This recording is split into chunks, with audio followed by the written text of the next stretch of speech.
ఈ అందరూ వచ్చింది. థ్యాంక్ యూ అందరికి. ఈ మొన్న రాత్రి సైదాబాద్ లో భూలక్ష్మి టెంపుల్ లో జరిగింది సంఘటనకి సంబంధించి ఇది ప్రెస్ కాన్ఫరెన్స్ పెట్టాము. సో రిగార్డింగ్ ఈ అందరికి ఐడియా ఉంది. ఈ 14th మార్చ్ ఒక ఇన్సిడెంట్ జరిగింది. ఆ ఇన్సిడెంట్ లో ఒక నర్సింగ్ రావు నేమ్ అకౌంటెంట్ వ్యక్తి హీ గాట్ ఇంజూర్డ్. సో ఆ ఇన్సిడెంట్ లో ఈ నర్సింగ్ రావు అలియాస్ గోపి గత 12 సంవత్సరాల నుండి భూలక్ష్మి మాత మరియు గోశాల కమిటీ మెంబర్ గా ఉంటున్నాడు. ఇతను టెంపుల్ కు వచ్చి డొనేషన్ మరియు అకౌంట్ కూడా చేస్తున్నాడు. సో టెంపుల్ కు donation whatever the donations are coming, తర్వాత accounts also he's handling in the temple. ఇతడు ప్రతిరోజు 6 గంటలకు టెంపుల్ డోర్స్ తెరిచి పూజలు, అర్చనలు, అభిషేకం అని ఆయన తరువాత రాత్రి 8:30 గంటలకు టెంపుల్ డోర్స్ క్లోజ్ చేస్తాడు.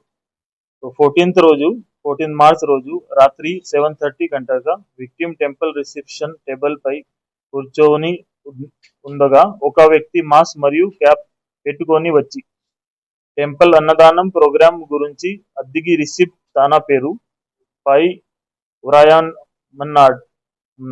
నరసింహరావు రిసిప్ట్ రాస్తున్నప్పుడు ఆ వ్యక్తి డబ్బాలో ఉన్న లిక్విడ్ నరసింహరావు తల పై పోసి హ్యాపీ హోలీ అర్చుకుంటూ పరిపోయాడు. He poured the liquid on the head of the Narsing Rao and fled away from that.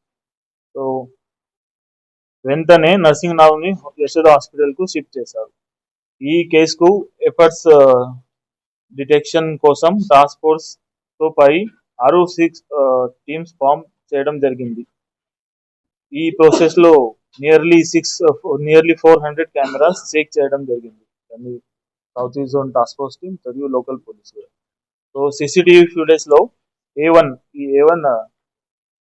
One person Gandhi Bhavan metro station దగ్గర ఒక క్యాబ్ కొట్టాను ఐడెంటిఫై జరిగింది. ఏ1 క్యాబ్ ను ఫోన్ పే ద్వారా కొన్నాడు.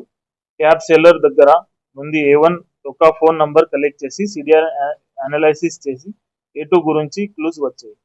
సిడిఆర్ అనాలిసిస్ మరియు సిసిటివి ఫుటేజ్ టెక్నికల్ ఎవిడెన్స్ ద్వారా ఏ1 రాయ్కోడ్ హరిపుత్ర